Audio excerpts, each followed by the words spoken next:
plus particulièrement le Rwanda et l'Ouganda, pays avec lesquels nous avions des tensions, pour vous proposer de travailler ensemble, de rapprocher nos peuples, nos communautés, pour le développement et le bien-être de celles-ci. À aucun moment, je n'ai affiché une attitude belliqueuse, quelle qu'elle soit, à l'égard du Rwanda ou de l'Ouganda ou d'un autre de nos 9 voisins. Aujourd'hui, nous vivons cette situation et nous sommes les deux seuls capables d'arrêter cette escalade. Je le dis en prenant à témoin le président João Lourenço, notre président actuellement de l'Union africaine, dont je rends d'ailleurs l'hommage, un hommage particulier pour son implication dans cette crise, et qui, comme vous le savez, était à quelques encablures de la régler définitivement. Mais malheureusement, sans aucune raison, en tout cas je n'en ai jamais entendu jusqu'à ce jour, vous avez boycotté cette cérémonie alors que nous étions à 98% déjà de recouvrer une paix durable. Mais il n'est pas trop tard pour bien faire. Et c'est pour ça que je prends à témoin ce forum et à travers lui le monde entier pour vous tendre la main, Monsieur le Président, à ce que nous fassions la paix des braves. Et cela demande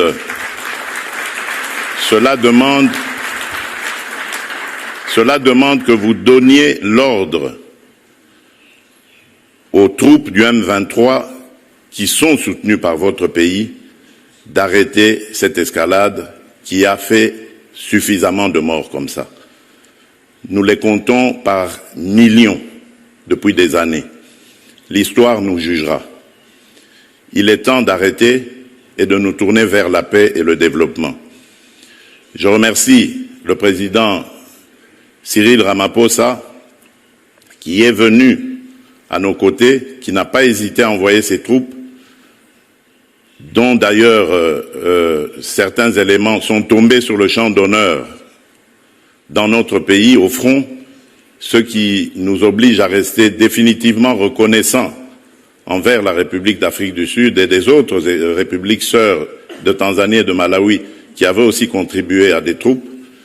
Mais je crois que l'Afrique aujourd'hui a besoin de passer à autre chose, Monsieur le Président Paul Kagame, et nous en sommes capables. Prenons simplement le courage de nous regarder en face, de dire ce qui ne va pas et de prendre les décisions les bonnes pour nos populations.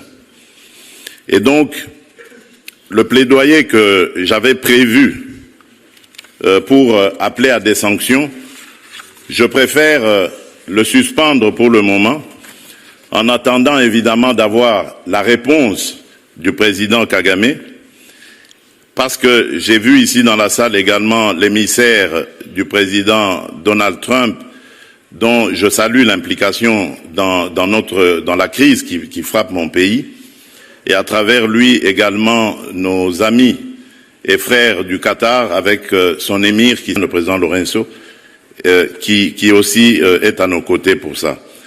Je crois que cet appel est la preuve que la République démocratique du Congo n'est pas belliqueuse. La République démocratique du Congo veut la paix, la véritable paix qui va entraîner la stabilité et permettre le développement de cette région qui, pour moi, est l'une des plus belles régions du monde, c'est-à-dire cette région des Grands Lacs. J'espère que cet appel sera entendu par le président Kagame et je lui dis ma disponibilité à discuter de cette situation.